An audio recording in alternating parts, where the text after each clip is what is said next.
what's poppin'? What is poppin'? We are here with another Second Print Comics episode, this edition being SPC Pop, where we look at whatever the heck we want in pop culture. This week it's going to be whatever we want. Who is that? Who is that voice? You would know if you were watching the video version of this podcast. You would already see that it is, in fact, my partner in comic book crime, Remso W. I haven't said the W in a while. There is a W in there that you can either use or not. I think he's been veering away from it since like 2004 or so, but I'm bringing the W back. Remso W. W Martinez. What's up? It's all about one thing: nuclear proliferation. Proliferation. Well, fool me once. You know what I'm saying? Fool me once, shame on you. Fool me twice, you can't fool me again. But Remso, speaking of fooling me again, maybe this will be a subject of what we discussed today, because we're going to be discussing the third iteration of Paul Rudd's Ant-Man film. Now, before we get into this review, first I'm going to say one thing. This will be a spoiler-filled review. We are not going to hold back. We are not going to hide any plot points or key information, post-credit scenes. It's all going to be out there. So if you are someone who hasn't seen the movie yet, and also someone who really cares about what happens in the movie, which I doubt are the same person, because if you really care, you probably have already seen it, or you just want to hear us talk about it and are fine to be spoiled, this is all up to you, but we're giving you the information. So if you do care about being spoiled at all for Ant-Man Quantumania, you can leave right now. Okay. Bye. That's my premise. Before we get into the movie, though, Remso, you want a house clean, housekeep, whatever it's called? Where can people go to see this? For example, they could see it live. They could have already seen it live. You're going to be hearing this.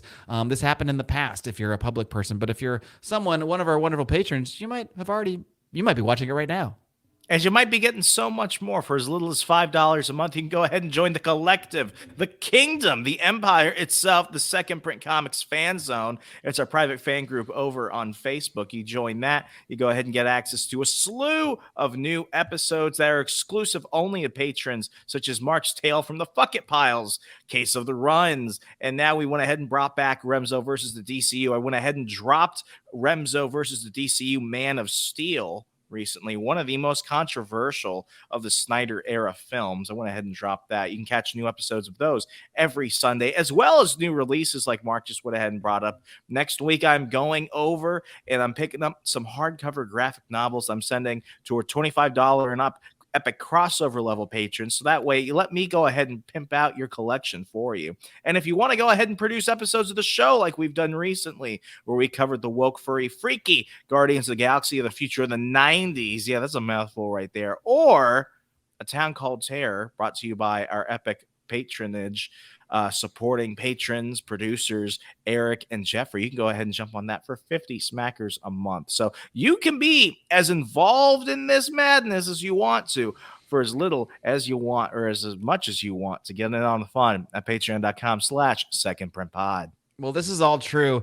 And speaking of good old Jeffrey, because we did go on hiatus for a few months, and because people like Jeffrey, people like Eric stuck through, they kept sending those checks. They don't send physical checks. They do it through Patreon, but maybe someday we can take physical checks, maybe get a P.O. box. Just to frame them. Neither here nor there. But they kept supporting us, so we have some making up to do. We're supposed to do these episodes every 3 months, but we missed about 3 or 4 months, and they were already owed one as we were going into that, so we're playing a little catch-up. So just like that, even though Jeffrey just sent us down to those woke 90s Guardians of the Future, we're going to be looking at another book from him next week, known as The Mask, which he actually, speaking of pimping out your collection, as you can do by joining the Kirby Club, it's actually the Epic Cross. There's so many levels, so many layers. I always forget which is which. So much fun. For the Epic Crossover level, Remso and I will pimp out your collection, but apparently at a higher level, which Jeffrey is at, he pimps out our collection. And I'm not sure how that makes any sense, but Jeffrey is our highest supporting level patron at the Infinity Gauntlet level, and he sent each of us the Mask. I think it's the Mask Omnibus, which I just like picked it up the other night, and I'm already way past where we're supposed to review, because I'm preview spoiler. I'm fucking loving it. Some wild shit. That's my preview. I had looked at that at one point in the high school, compared it to the Jim Carrey movie, and was like, this is not the same, but it's the same level of awesome. I'll leave it at that. For sure. It definitely shed some light on the movie's adaptation, but whatever. We'll get to that in that review. Today, we're going to review another film, not The Mask. Unfortunately, not The Mask, because The Mask is freaking awesome. We're going to be reviewing Ant-Man 3, Quantumania. I think maybe we'll tackle this similarly to how we did Wakanda Forever. We're not going to necessarily do a point-by-point, scene-by-scene plot breakdown. We're just going to generally discuss the movie, and I do have some sort of talking points to go off of. What's the best place to start? Why don't we start with things that I think we'll both be positive about before we get into some areas that maybe we'll disagree on? We'll see. I think we can probably both agree, at least acting-wise. What'd you think of Jonathan Majors fully as Kang? We already saw him once in the Loki series as He Who Remains, but now that you have seen him in all of his Kang the Conqueror glory, what is your impression of this casting? He's the perfect casting for Kang. When they Remso, you're not mad that he's black? I mean, Kang was blue. So, I mean, well, depending he's on... a white guy in the blue armor, but depending on your timeline. But yes, it doesn't matter in this case. It really doesn't matter. I thought he was great when he came on the scene in Loki season 1 as He Who Remains. I thought it was a good performance, but I really found myself asking, it's like, do I see this guy as Kang? How close are those characters going to be? And they could not be more remotely different. And I think that only says something about his depth as an actor. He could play variants to a large degree, where He Who Remains and Kang could not be more different than one another. And I'm excited because my big question going into this film was, could Kang be an Avengers level threat? Yes and no, and I don't mean that to downgrade it, but what I will say as we get into this is I think there's a lot more to be seen, and I mean that in the best way possible, because I want to see more from Jonathan Majors. Yeah, and I think they certainly cast him for his range, knowing that he wasn't just going to be playing one guy one time. He was going to be playing literally, in the case of the post-credit scene, which we can sort of include in this conversation, like thousands of Every versions Kang, of the this Council of Kangs. Right. And, to me, in a way, he actually seems like a better Kang than the Marvel comics, because depending on what books you read, Kang has his moments where he can seem pretty darn cheesy, especially when he's like Rama Tut or what have you in the Silver Age books. But this Kang does carry a certain level of gravitas to him, and just in terms of his acting ability, I mean, if you didn't know because of the storyline or what have you that there are different versions of the same character and it wasn't the same actor, you wouldn't necessarily even be able to tell that He Who Remains and Kang the Conqueror that we see in this film are the same person, because they are played so differently, even though they are actually the same character or different versions of the same character. Just the way he conveyed the personality, like He Who Remains was almost like this whimsical, like, I've seen it all. I while we're dealing with this serious thing about timelines, he almost kind of seemed like not a court gesture, but he seemed like so above it all that he came across as not serious, but I mean that in a good way. Whereas Kang, this version of Kang the Conqueror, is decidedly serious about what he's here to do, which is get the fuck out of the quantum realm. Yeah, so this is actually the first movie, the first MCU movie I've seen with my wife in theaters together since Guardians of the Galaxy Volume 2. So it's been a minute. So she had to catch up a lot, but she came up with a good comparison compared to He Who Remains, who was more of a, as you put it, a whimsical creature. She basically echoed that. She said that Kang feels like Darth Vader.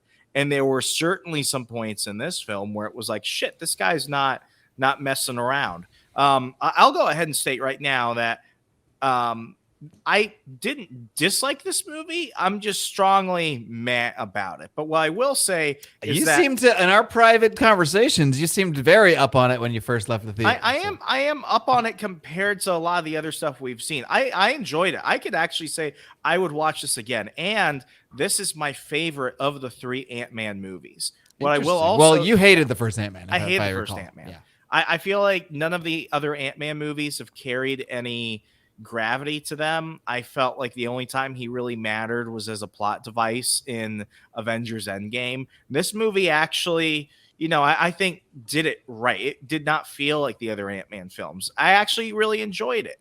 But it was primarily because of, Jonathan Majors. He felt like a villain who could actually like take the humor out of some scenes and, make it seem like it was impactful. So for that, I think this is the first example in a while where the villain has made the hero's movie better. Yeah, I think as a villain, he did a good job. I don't know if we want to talk about the end of the movie or not now. It's all, you know what, we may as well, because we're not going in order. Fuck it. Kang's not going in order. He's jumping from timeline to timeline. So why the heck should we?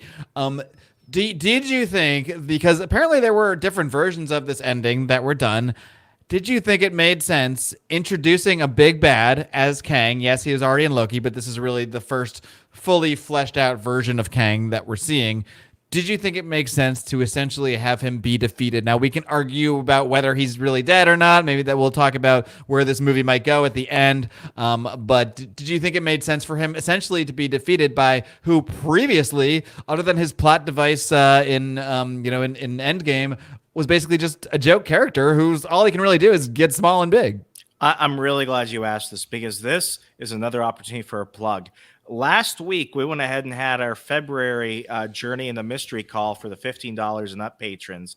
We had about 4 people on that call, and we asked the same question. And here's my answer that I told those fans. I went ahead and told them that I do still, while I see it now, while I can accept that Kang was introduced in an Ant-Man movie and was subsequently defeated by Ant-Man, I would never have put him as the villain for Ant-Man. I made the case that if I could have redone this movie, and maybe this is a future Remso versus the MCU episode, I think we'll have to see how this phase kind of works out. I would not have brought in Kang. However, I would have brought in somebody who could be seen as a Kang equivalent. I would have brought in Psycho Man. I don't know if I would have stuck it in the quantum realm. I would have stuck it in the negative zone. I would have maybe even included Annihilus instead of M.O.D.O.K. So I would have still had maybe a couple, B-list, C-list villains who are on the same stature as Kang in the comics, but I would not have picked Kang, especially knowing how they want to have him for this entire multiverse saga. So I would have placed him against Psycho Man. I would have placed him against Annihilus. And I also would have done one thing, and this was also one of the endings that is still a bit refuted. But I thought going into this, especially since we were going to see the introduction of his daughter, Cassie Lang, as Stature, knowing that the Avengers are disassembled, knowing that they have been inching towards a potential Young Avengers series or movie, I would have had them kill Ant-Man. I would have had him fight the villain, have it be either Kang in this case, or in my fictional realm in my head, Psycho Man. I would have had them kill Scott as he's trying to save his daughter, Hope, Hank, and Janet. And I would have had that be kind of the setting stage for there are no Avengers anymore. We need the Young Avengers. Cassie is inspired, and Cassie, along with Kate Bishop, along with Isaiah Bradley, who we saw teased in Falcon and the Winter Soldier, I would have had them starting to form the Young Avengers to fill that void. So I would have had an Ant-Man sacrifice akin to that of what we saw in Avengers Disassemble going back to 2003, 2004. Yeah, it did seem like the film was almost written to potentially end that way, which I believe one of the endings were that Scott and Janet Van Dyne, Hope Van Dyne actually get stuck in the quantum verse, sort of sacrificing in a way themselves to Kang, but then because they're just stuck, obviously leaves it open for them to come back. In a sense, in terms of the film itself, I think it would have made sense for Scott. I mean, it almost seemed like that was what was going to happen in that last scene where he sticks behind to stop Kang from getting through there, back into the real world, I guess, or out into the multiverse or wherever he was going to fly off to. It seemed like, especially because he is just kind of a normal guy. Now, so is Kang, I guess. They're both sort of normal guys in terms of their abilities, just normal guys with technology that serves them. But it bothered me that while Kang was shown as a serious threat, he was also not when convenient. Like when he finally came out and started unleashing his powers and just like blasting away everybody, I kind of enjoyed that. Like, I was like, all right, pretty metal. Kang has said, fuck it, I'm going to destroy everybody, fuck it. And then he comes upon Ant-Man, Wasp, and whatever we're calling Cassie, and he just stops. He just stops and is like, "Oh, I'm now being confronted by the heroes, so I'm going to talk instead of fighting." Whereas, I mean, he should have just blasted them too, and they'd all be dead because that was clearly what he could have done with his power. So maybe it's just, it's just Nick. Well, it's Marvel movie writing, it's hero movie writing. I get it. I get how it works. But it felt like there was just a little bit of just something off with how Kang was presented, because he wasn't even presented necessarily all that intelligently. Like, we saw that he had ruled the quantum verse for all this time, so we know that he was able to basically take this whole place over, or a section of it over. That's the other thing that bothered me, since we're just going to transition here and there to things. This whole sort of subplot with the freedom fighters in the quantum verse, like, I hated everything about all of them. I'm about to give you another reason to hate except it. Broccoli Man. I was okay with I like Broccoli Man. I like Broccoli Man too. Yeah. Here's my criticism of everything from Ant-Man and the Wasp to this Ant-Man movie. I think I liked Ant-Man and the Wasp better. That might be a controversial opinion, but I actually liked that movie quite a bit in terms of just like a turn off my brain. This doesn't connect too much to the other stuff movie. I can rewatch that movie and pretty much enjoy it. I'm not sure how much I'll enjoy a rewatch of this. Some time remains to be seen. This is everything primarily involving the quantum realm, Janet Van Dyne, or Janet Pym, whatever they call her. And this movie is really coming from like 3 issues of Brian Michael Bendis' Avengers series from 2013. It's primarily coming from that, in which they kill, in the comics, Janet Van Dyne, the Wasp, sacrificed herself in the 7th or 8th issue of Secret Invasion.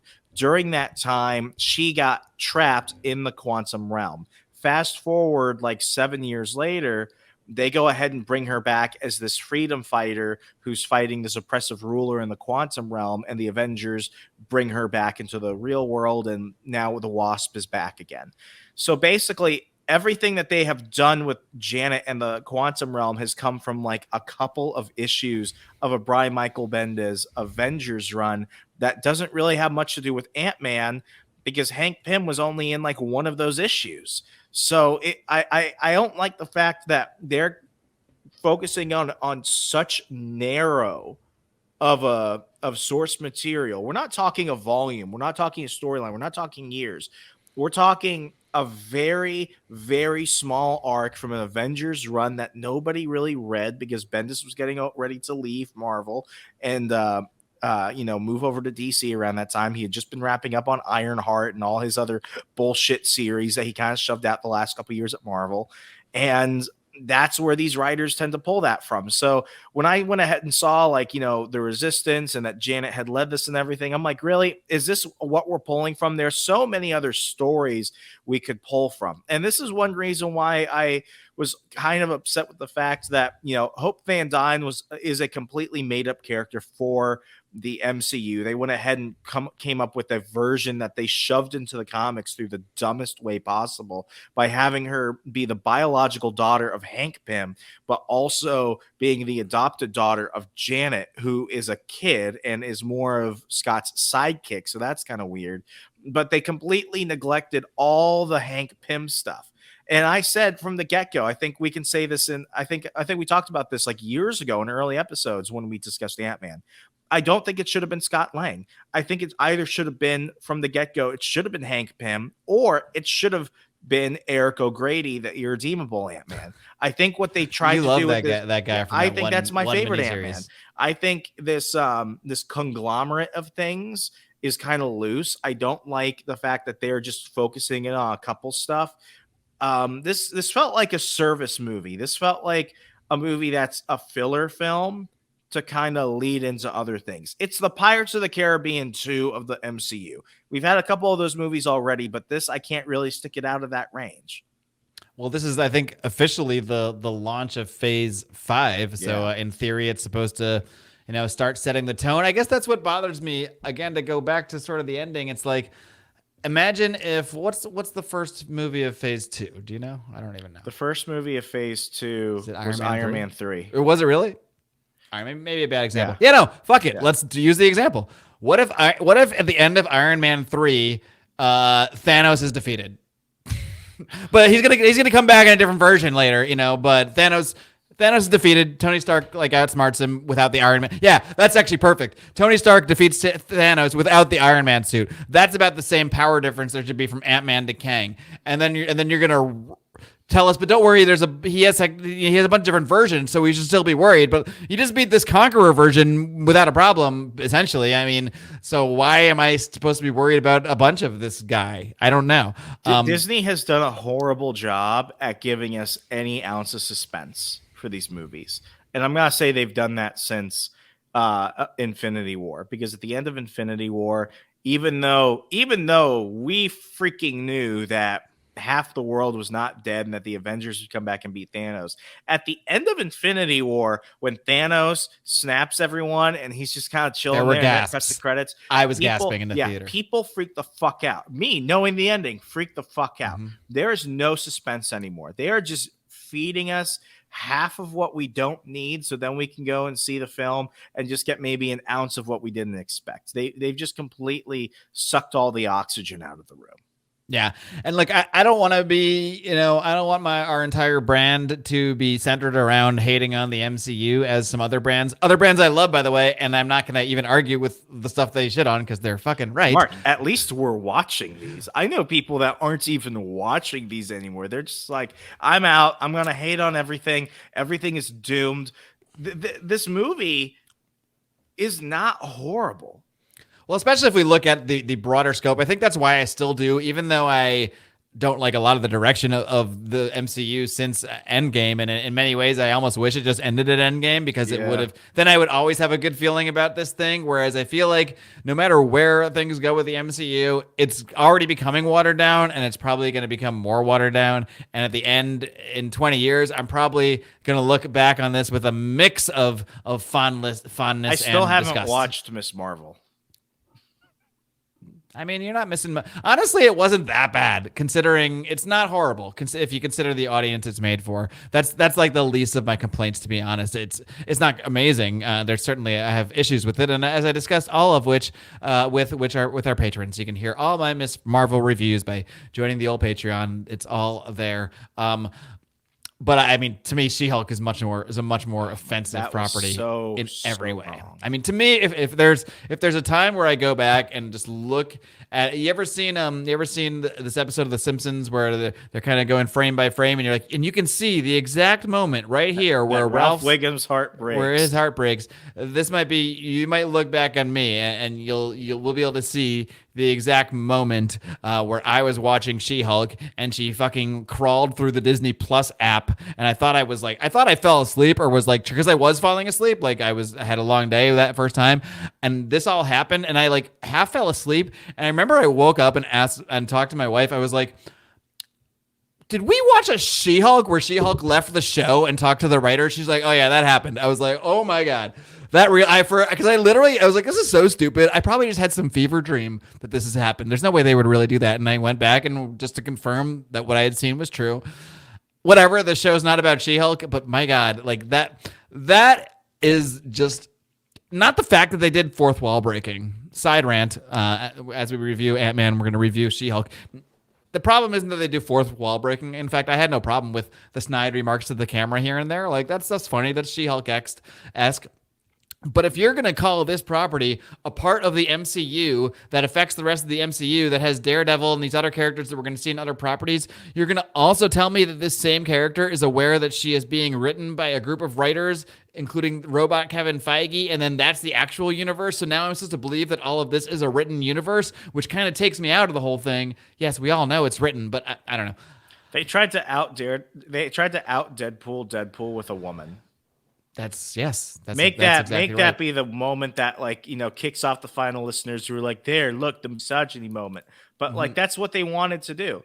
It's not that I have anything remotely against that, but they wanted to shove that in your face and say that, we know that you built this franchise with characters that no one ever thought you would see in a connected universe in major blockbuster films, but now it's cool and now it's ours and we're going to do our thing with it. And if you suck and if you don't like it, suck it up, bigot.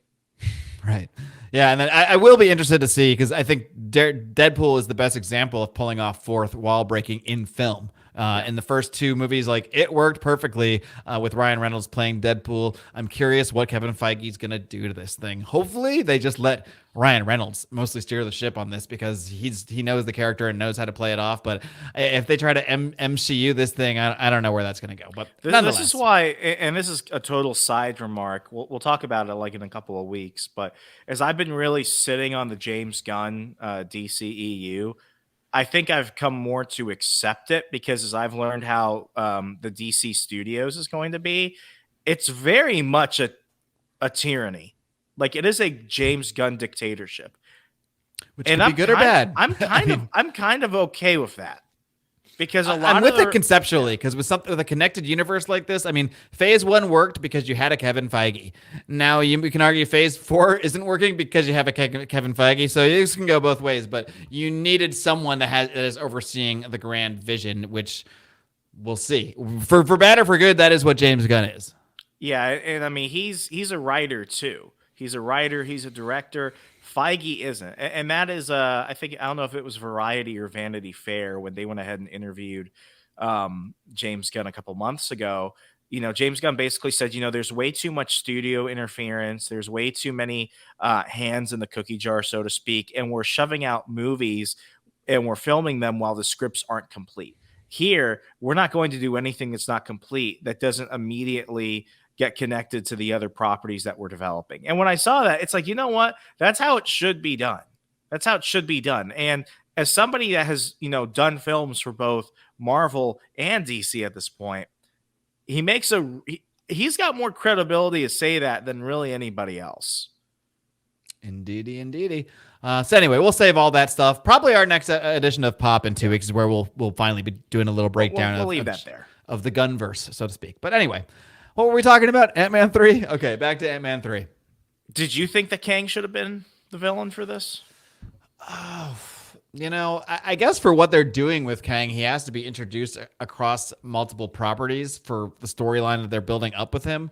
I was okay with it when I heard about it. I do feel like the way he was handled here kind of made him seem like not as big of a, now we can like postulate he's a bigger threat, and that's the other thing, we don't really know much about Kang. From Loki, we know that a version of him ends up controlling the timeline, but we have to watch this movie as if we haven't seen Loki. I think, it has to stand on its own. It felt divorced from that.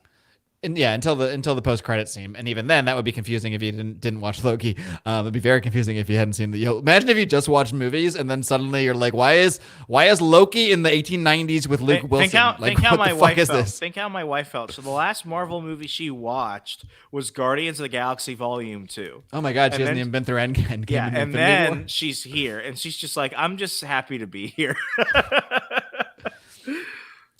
Yeah. So if Kang should have been the villain, I don't know, but if he was, I think he should have been. I'm not saying they can't defeat him in some way or like or maybe stop him from doing some bad thing he was going to do and have like a sort of Pyrrhic victory, but maybe it should have been more Pyrrhic. Maybe Ant-Man should have died. I think the reason they didn't want to kill Ant-Man right now is because they just they just took the two biggest stars of their movies out of the franchise, and I'm sure they're going to be back before we can even like blink, at least by Secret Wars, with Chris Evans and Robert Downey Jr. I just don't see them wanting to also remove the only other actual big star outside of this they have left. So here's another thing I brought up during the Jim call, the Journey in the Mystery call. By defeating Kang and by marketing him as an Avengers level threat, by having Ant-Man be the one to beat him, it removes a lot of that suspense factor from can they actually pull it off? Because if you can pull it off with the most minor Avenger, not in stature, but in terms of role and capacity and importance, that really doesn't make me see this guy as somebody who the Avengers will have a hard time defeating. Case in point. With the DCEU. Well, especially because he implies that he's killed Thor before. I'm like, all right, but you lost like a fist fight to Ant-Man? That's the thing. Now they tell us how powerful he is, but we never see it. Exactly, and I take into account the DCEU as an example of how to fuck up a villain. Because if we're looking at the Joss Whedon Justice League, you're telling me that Steppenwolf in the Joss Whedon Justice League is more powerful than Doomsday, who killed Superman. He's more of a threat than Ares from Wonder Woman. He's more of a world bending conqueror than even Circe or whoever the hell the witch was from Suicide Squad. And in that film, there was no point in the Joss Whedon Justice League where I thought this guy is a Justice League level threat. He is more minor in comparison to any of the solo villains that they fought, which is why when you then see the Zack Snyder Justice League Steppenwolf, you're like, shit, this guy is a Justice League level threat. Yeah, with just a few different scene selections and some cooler look and a cooler look. It didn't take much to make us go, "What a joke!" to "Oh shit, this guy's badass." Exactly, and I don't get Avengers level threat with Kang. Yeah, at least the way they laid him out. He Who Remains, yes. I mean, He Who Remains, we're like, oh, this guy's controlling all the timelines. Yeah, this guy is an Avengers level threat. And I guess maybe we're supposed to look fondly back on He Who Remains and superimpose it onto Kang. And it's more like we're supposed to think Kang is this huge threat almost just because of the post-credit scene, almost because the other Kangs wanted to get rid of him and were against him. So they're asking a lot out of the audience to be that forgiving. Right. The other thing, going back to Kang being black, I have no issue with Kang being black, but I might have an issue with Kang is supposed to be related to Reed Richards. His name is Nathaniel Richards. He's 31st century. So I feel like Reed Richards has to be black when they give me Reed Richards. No? Or there's enough centuries that pass that there's enough centuries that passed. Okay, I'll buy that then. I'll buy that for $1. Mark, 2 generations ago, half my family was Korean. So, like, wait, really? It can happen. Yeah. Look at you now. All right, well, fair enough. I guess things can change. So, all right, I'll let that. I got no affirmative action points. I will let that one slide. But yeah, overall on Kang, just on the Kang topic itself, I'm gonna say as a villain. Well, the thing is with the MCU, the villain bar was already pretty low outside of Thanos for the most part. That's always been the main criticism. Who is your favorite villain of Phase 4? Phase 4? Because I can tell you mine because it's a tie. Who is even in Phase 4? Man, I can't. This tells you how, like, are we counting Namor? We're counting Namor. Maybe Namor, but I hate that. No, but I don't know. I'll say my top 3. My top 3 was actually Arthur Harrow from Moon Knight. Number 2 was the Mandarin from Shang-Chi. And number 3 was Namor. I'm trying to even think who was the villain in. Was there even really a villain in the Eternals? It was like a guy that was a monster that we never really talked to. And then, technically, it was the writers were the villain. I think technically it was Icarus, but Kevin Feige, I think, was the villain for making that movie. Yeah. There's not a great selection, to be honest. So he might, based on Phase 4 and based on the MCU, he might actually be the best villain in Phase 4, to be honest. Even though he was defeated if our friend Caleb Franz is listening to this, he's probably screaming Norman Osborn. But I'm talking about people who are like really introduced to the MCU. Well, yeah, it would be Norman Osborn if we're going that. We have to take him out of this. This movie gets shit on a lot, and you and I both agree we liked it, even though there's plenty of things to criticize. Scarlet Witch, best villain. I might give her my best villain of Phase 4. But across 2 properties, because she was ultimately kind of the villain of WandaVision, even though she kind of had a mea culpa about it. It wasn't that much of a mea culpa, and she was the one that caused the whole problem in the first place. And then, obviously was full villain in Multiverse of Madness. So I'm going to go with Wanda. I mean, she certainly seems scary. She certainly seemed like more of a threat than Kang. She can just jump to another fucking reality like it's no thing. Ant-Man rolling her eyes. She would have killed Ant-Man. And she would have killed Ant-Man in 2. She would have Reed Richards him like bloop in a second. All right, let's move on past Kang. What do you think of just Paul Rudd overall as Ant-Man? And the particular scene I want your opinion on is the scene where he goes into like the quantum engine and he hits a quantum storm and there's a bunch of different Paul Rudds. That was so funny. I'm sorry. How could even as much as I have criticized Paul Rudd as Ant-Man, how could anyone not love seeing Baskin Robbins? I was gonna say, Scott? Dude, like Baskin Robbins Scott. I can criticize this movie. In that entire film. Totally. Like I can criticize this movie all day long. I can even say how that was stupid and maybe be true.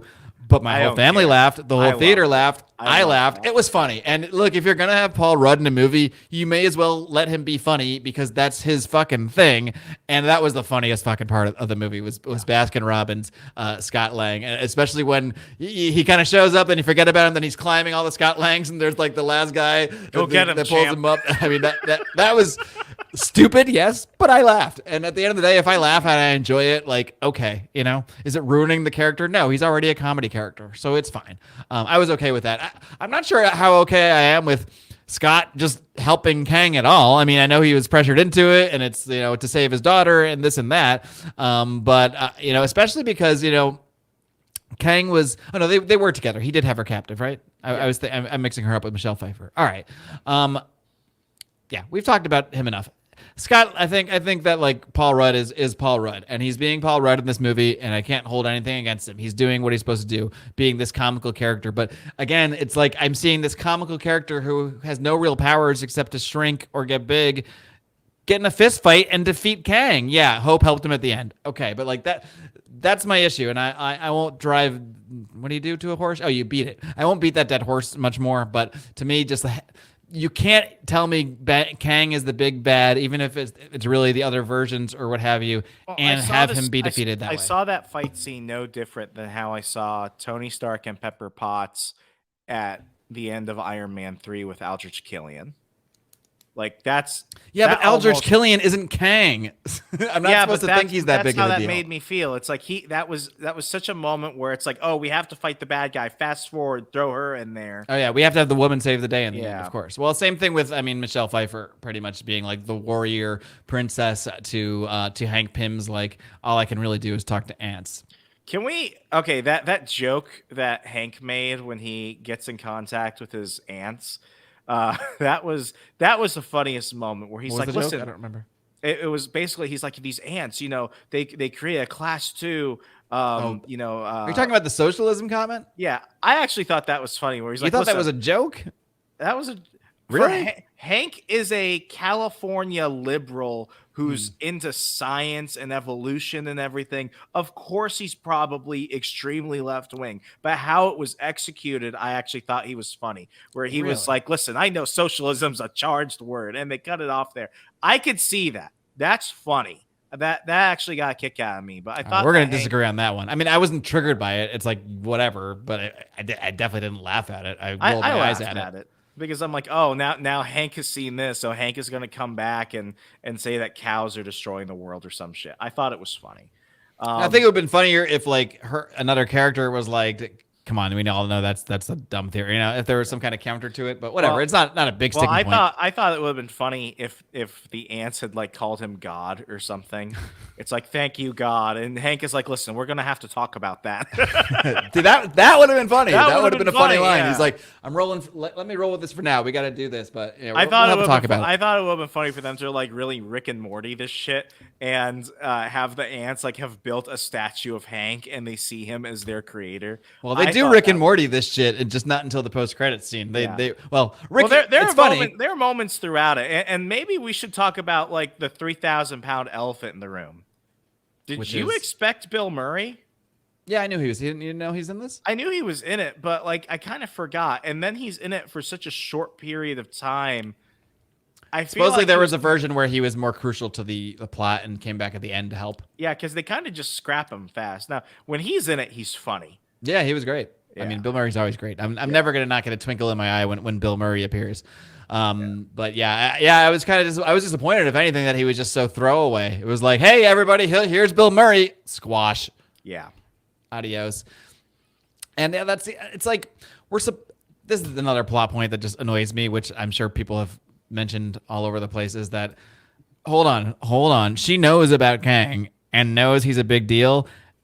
Forget the fact that she didn't mention anything in all this time at all. Like, okay, I get why maybe you don't mention it to everybody. You don't want to freak out your, Cassie Lang or what have you.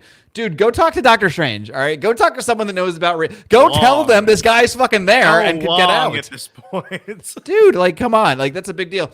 And then, like, okay, so maybe it makes sense that she was like, don't go into the first of all, Cassie Lang is suddenly a quantum physicist, whatever. I'm going to have to let that go. MCU, they're all geniuses.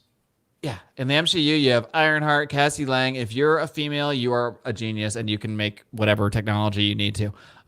They're like children in the Wes Anderson movies where they're all smarter and more mature than the adults. But with that, like said, like remember at the end of Ant-Man, the end of Ant-Man 2, when Scott goes back into the quantum realm to like do research or something, and then everybody blips out. Shouldn't she have stopped him from doing that? Shouldn't she be like, no, there's a Kang there. Let me tell you about that. I don't feel like I think the MCU, if anything, is starting to come undone by its own continuity. Because Phase 4 was really fucking with that, with the multiverse stuff and the variant stuff. I don't think it's going to get any easier. I think a lot of rules are going to be rewritten. And I think it's going to piss a lot of people off. Probably. The good thing is, in some ways, I enjoy being pissed off at movies as much so, if not more, than I enjoy enjoying movies.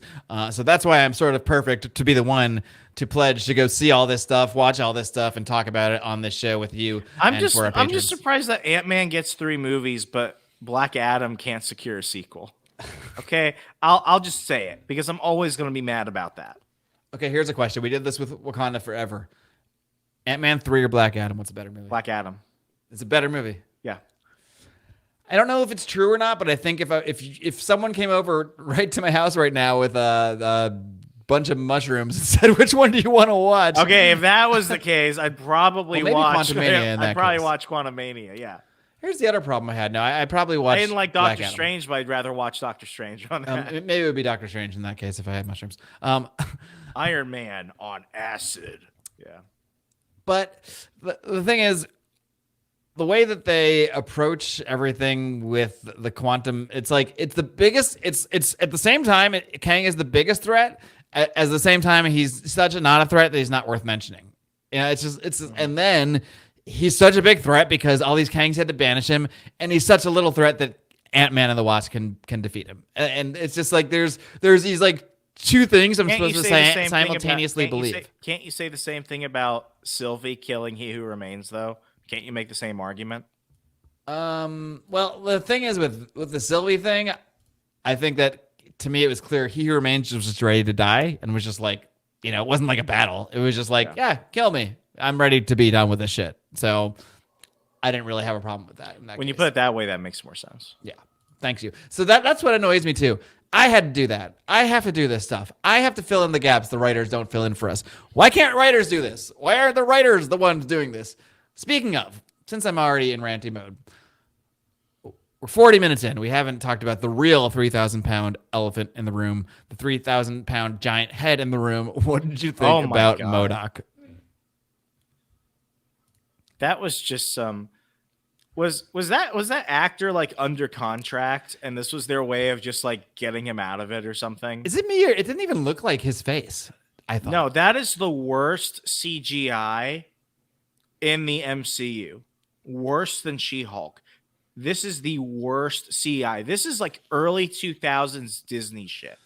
This is it's just a face plastered on this thing, and like I actually liked when I first saw M.O.D.O.K before they revealed the whole if they face. had kept the mask on. Yeah, you look kind of cool. But no actor can wear a mask in the MCU anymore because it cuts down on the runtime they could take credit for, and it cuts down on the amount of money they could get. Which is why they're always Spider-Man's always got his mask off. Cassie's always taking his mask off. Ant-Man's always taking his mask off. Folks, you can thank Robert Downey Jr. for that shit. He's the one that he's like, I got to make more money. I'm not wearing that helmet all the time. Yeah. You could take M.O.D.O.K out of this movie and it makes absolutely no difference. And look, I did laugh at M.O.D.O.K because he was like so played for comedy, and he looked so ridiculous that I couldn't help but laugh at it. But at the same time, when he dies, okay, I will say when he dies, I laughed at that scene.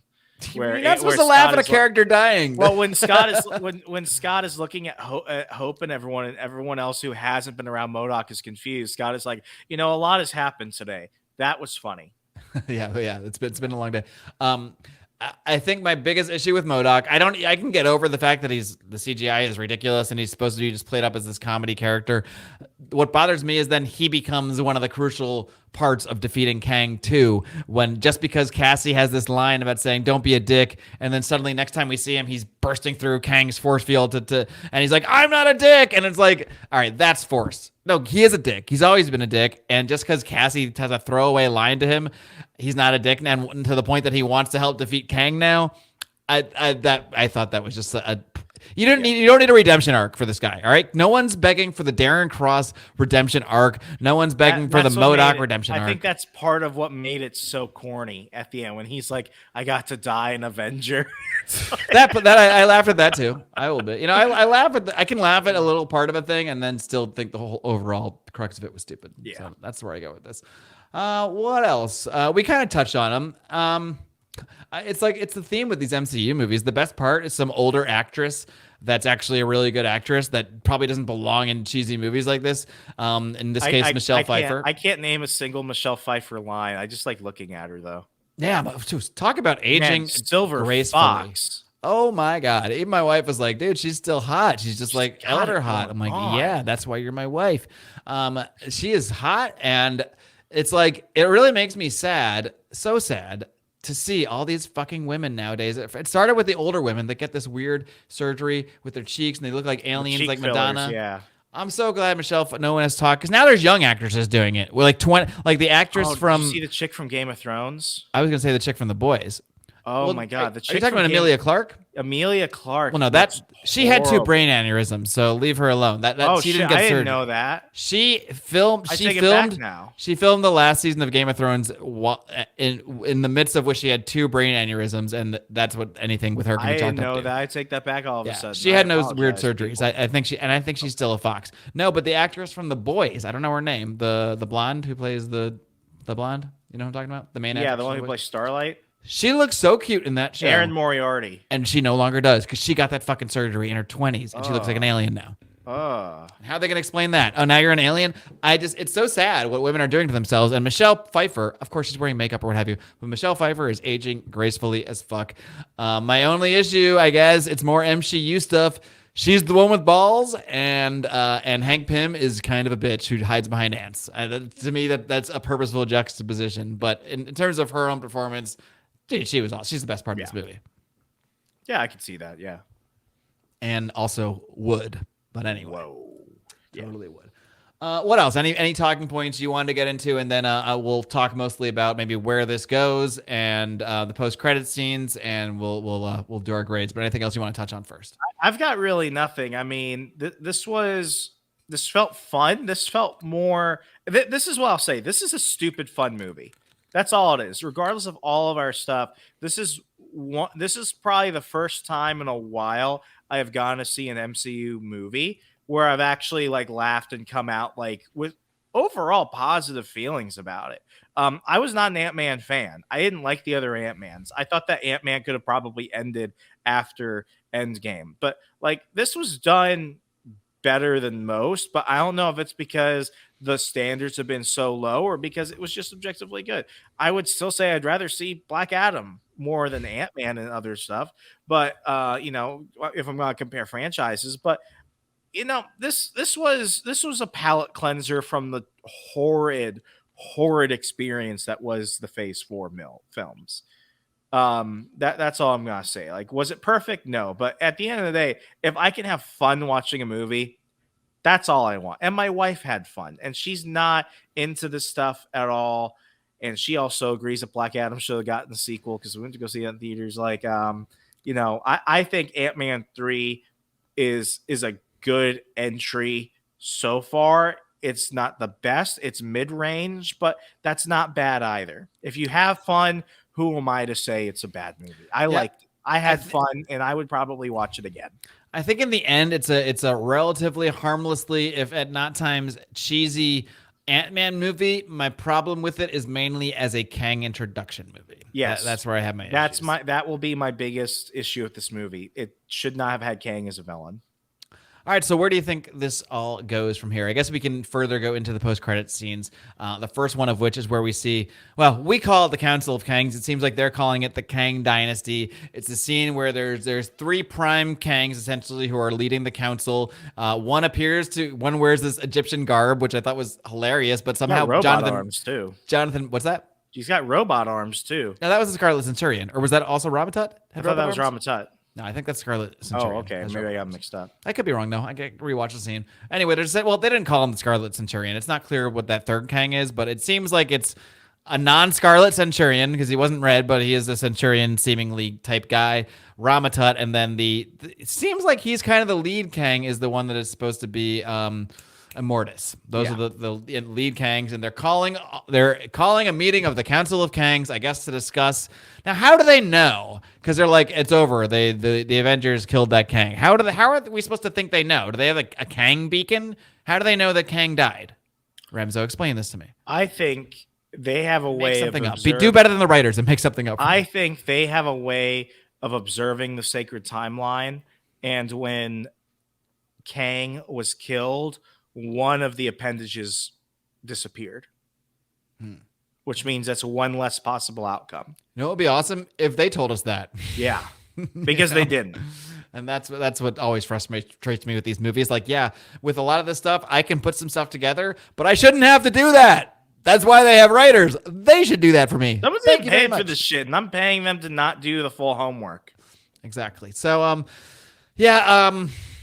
I liked it and I didn't. I thought it was cool visually, and I also liked how they ended on that one panel of the fucked up looking Kang, which is like from an actual comic of the Council of Kangs. I call it like Dog Kang. Yeah, that one is fucking crazy. It's almost like the Kang is coming in. There's like different levels of intellect of Kang, which is kind of weird because his whole thing is his intellect. But it seems like some of them were appearing and look serious. Other of them they're appearing and they're shouting and yelling like almost like fucking just like idiots. And it's like caveman Kang. Like caveman Kang. But like at a minimum, every Kang should be like still a super genius, right? Because they invented all this technology and time travel stuff and like. Well, are they a super genius by our standards? Or are they a super genius by the standards of the worlds in which they come from? Because if everyone is a caveman, you don't have to be Stephen Hawking. You just have to be the caveman who knows how to create fire. So maybe they're just cavemen compared to other more advanced Kangs. I think there are levels of strength and intellect depending on the Kangs, but they are all Kangs irregardless. Okay. Much like all Lokis are Lokis, even if they're alligators. Well, M.O.D.O.K says that he called all of the Kangs, and this is where we see like literally thousands of Kang. Did you catch? There's even a Dr. Doom Kang in there. Yeah. What? There was it's very subtle, but you gotta like be really focused. You gotta probably pause it. There's a one with a Doctor Doom-esque armor, which is comic accurate. There was a version of Kang, version of Doctor Doom that was actually just Kang posing as Doctor Doom. That is cool. I need to go. And that's something that'll be interesting. You know, they're about to do Secret Invasion, which will have Skrulls posing as a bunch of different people, but which will feature Emilia Clarke, who still looks good if you ask me. And but we can also see Kangs, because that's the thing Kang has done in the comics too. He did the Victor Timely thing, which you saw in the other post-credit scene. He went back, so because he can go back in time, he can become sort of other figures, as he did as the Ramatut version as well. So I'm interested where they go with the overall Kang stuff. I just wish they scared me more with the power of this original Kang, because I just can't take you seriously as the biggest threat in the universe when you're losing a fist fight. Now he kind of was winning the fist fight, then Hope came in, whatever. It doesn't matter. You killed Thor. You told me you killed Thor in another reality, but you lost to fucking Ant-Man and the Wasp. I just can't reconcile that. Yeah, I mean, it's that comparison that constantly gave me echoes of Steppenwolf. It's like, if he's an Avengers level threat, he shouldn't be inferior to standalone villains that are quickly discarded. Yeah. And then in the other post-credit scene is where we go back to the 1890s. We see Victor Timely doing a presentation about time and how time can be used. And this is another version of Kang, Jonathan Majors, in this sort of 1890s scientist garb. And we see in the audience, it is Loki and Owen Wilson. What was his name in the movie? Mobius M. Mobius. And Mobius is like, this guy doesn't seem like a big deal. And he's basically like, yeah, he is. So that's just a teaser for the Loki series. But man, would that be a confusing scene if you hadn't seen Loki? Like, that would be so confusing if you hadn't seen Loki. Yeah. I mean, that was definitely one of those moments where it's just like, hey, remember this? It matters. Yeah. So let's see. Why don't we go ahead? Well, so where do you think all this stuff is going? Obviously, he's going to be the big bad in a sense, but do you think we're going to see this version of Kang come back again, or do you think he's really dead? Because in comics, you don't see a body; they ain't dead. Even if you see a body, they might not be dead. But we didn't see a body; we just got him sucked into the quantum machine, which I have my own theories about what they may do with that, which are not necessarily my own, but it's based on some rumors as well. I think Kang is more of the concept of a villain, and he's not going to be a specific individual per se. I think he's dead. I think what we're going to see is somebody who is more cutthroat than this Kang and more capable. And that's going to be the Kang who ultimately leads the Kang dynasty. So I think this version is dead. I think this is setting us up for the true Kang, the true, time emperor, whatever. I think that's what they're setting us up for. And do you think that'll be one of the ones we saw in the post-credit scene, or a totally different? I don't think we've been introduced to him yet. I still think he's going to come. Okay, well, we shall see. My thing with the whole Kang thing, I've kind of beaten this one to death, but I think what they're gonna do with this one, because we didn't see a body, if they wanted him dead, I think we'd see him dead, but we didn't see that. So I think, he got sucked. He's already in the quantum realm, so they're already super quantum, and then he got sucked further. And there's this thing in the Marvel universe called the Beyondverse, and this is the part where I'm merging my theory with a rumor. Was that during Hickman's Secret Wars? I think there might have been references to it in Hickman's Secret. I don't know if it's a Secret Wars thing. They didn't go to the Beyondverse in Secret Wars, if that's what you're asking. But it's the thing that has nothing to do with like the Beyonder. It does have to do with the Beyonder, which is where my theory is going, because one of the rumors is that the overall villain of Secret Wars will be a version of Kang as the Beyonder, and that would make sense in the context of this I could scene. see that. So, and the theory is that when he gets sucked into this quantum machine, he's actually going further into beyond the subatomic level into the Beyondverse, where he encounters in the Beyondverse in the comics there's these other creatures that give the power of the Beyonder to another creature. So perhaps he either finds a way to defeat them, or he convinces them, give me the power of the Beyonder, and then that Kang becomes the Beyonder that recreates Battle World in Secret Wars. But that's down the line. I could totally see that. Indeed. So all right, let's get to it then. Let's grade this film. Remso, go. And in context, did we both give Wakanda Forever a 6.5? I think we gave it a 6.5. Which, in retrospect, I feel could be high, but anyway. I'm gonna give this a 7. That's I don't feel like I don't think I could say anything more about it. Like, this is a good mid-range movie for the MCU. And if you want to get an understanding of how we kind of ranked the MCU films, you can go back and listen to an episode from last year where Mark and I actually ranked the MCU for all the installments leading up to, I think, about Wakanda Forever. I think the last installment in that was Multiverse of Madness. Yeah, was the last one that we talked about. So everything up to that. So, and I put the Ant-Man movies like low. This I would put probably in the teens. Interesting. I don't think I'd have it in the teens. I think it'd be in the 20s for me, which would now include like a 30s at this point. There's probably like 34, 35. All right. Well, I even include the Disney Plus shows in that. This is tough for me because I can't rank it low. I don't think I can give it a lower score than Wakanda Forever, because I did enjoy it more than Wakanda Forever, which I gave a 6.5, which really I think that was too high, and that should be like a 5.5, and this should really be a 6.5, but I can't erase history. It's already in audio. So I'm going to give us a 7, and all of my criticisms fall in moving it from a 10 to a 7. It should probably be more. It should probably be less than that. The reason I'll let it be a 7 is because I laughed a decent amount, and my family enjoyed it, and at the end of the day, that's what we're here for, to enjoy these movies, and at least my wife wasn't complaining about this movie, because she did complain about Wakanda Forever being so long and having so much crying, and I was with her. I was bored, and I was sick of the crying, and at least there's not much crying in this movie. There's more laughing. So at least if anything, it's too comical, but at least it was comical in the way that I can laugh at it and enjoy it and not just be fucking sad the whole time, which is all Wakanda Forever seemed to want me to do. Yeah. So I will give it a half a point more than Wakanda Forever, and but there are still a mighty number of criticisms in there. Okay, let's do this. Let's rank the Ant-Man movies, if you got to watch them all. Oh, Ant-Man, Quantumania, Ant-Man the Wasp, and Ant-Man.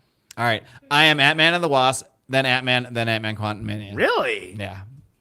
But I generally enjoyed the other Ant-Man movies, so and you're working from the premise that you didn't enjoy. Yeah. So So that's where Which we're I think at there. says more about it, because if you can take a character that I'm not a fan of and make me actually think that they did a good job and that was done well, then I think that says something about it. Well, you could say the reverse: take a character I'm a fan of, and then make a movie that I like less. Yeah, I mean, So we're at the it's same flip coin for place. that. Yeah. But either way, we do this not for ourselves. We do this for you guys. We are here to dissect this content so you don't necessarily have to see it. At least for a lot of our patrons, I know a lot of that stuff, a lot of the for me, for sure, the Miss Marvel stuff, we're literally just watching this stuff so you can know what's going on, hear our thoughts about it without having to actually go do it yourself, which apparently, do you know, even though they're hyping this up as like the biggest movie, Ant-Man said all the, no, it's because of this inflation and the price of movie tickets, and they're pumping the 3D and the 5D and the whatever, less human beings saw Ant-Man 3 on opening weekend than saw Ant-Man and the Wasp. Can you believe that? In week 2, which made less money. Yeah, and in week 2 of being in theaters, it already got destroyed by Cocaine Bear. Yeah, because there's a big drop off. Because now I think it seems like Marvel and the MCU has gotten its audience down to the people like us who are probably just going to go see everything because we're nerds and we're into this thing and we're going to go see it bad or good. And then that's about it. Like, there's not that much. I don't think there's that many casuals. Or the casuals are the families that come to see that movie with us. They're like, I like Paul Rudd. That's like my family. They're like, I like Paul Rudd. I'll go watch this movie. I think overall, what's going to happen is, and this is how I see it going into the spring and summer season, I think that Cocaine Bear actually gets an extended theatrical run because it's already building up a cult following. I think that's going to go ahead and kill any of the loose profit that Ant-Man is going to get. But I think that next weekend it will be, well, probably last weekend by the time people are listening to this. I think, and my prediction will probably be right around by the time people are listening to this, I think Cocaine Bear still outdoes Ant-Man Quantumania, but I think it immediately gets overthrown and put into the number 2 spot by Creed 3 because you've got Michael B. Jordan and you have Jonathan Majors. So I think what's going to happen is overall, Cocaine Bear will be overtaken by Creed 3. Ant-Man will continue to lose profit, but overall, while Creed 3 might overtake it at the weekend box office, Cocaine Bear will still be the number 1 movie of the year. Is Jonathan Majors supposed to be Mr. T's son in that? No, he's an entirely new character. Okay, I wasn't sure. I'm like, they should just go with everyone's the son of everybody in these movies now, because I haven't seen Creed 2. That's why I can't see Creed 3 Creed yet. 2, I really like Creed 2. I like the Creed movies. I like the Rocky movies, but I really like the Creed movies. I want to catch up on all of them, but I really want it's like there's one of these things where I'm like, I want to ask my wife to see Creed 2, but then I'm like, I haven't seen Creed 3, so let's watch Creed 2, but she hasn't seen Creed, so we have to watch Creed first. But she hasn't seen any Rocky movies, so now it's like to get to Creed 3, I need to get through which I love, so I would be happy to do it. The only Rocky movie, if I could give like a juxtaposed, like short version for what you need to see Rocky 4, you need to see Creed 2.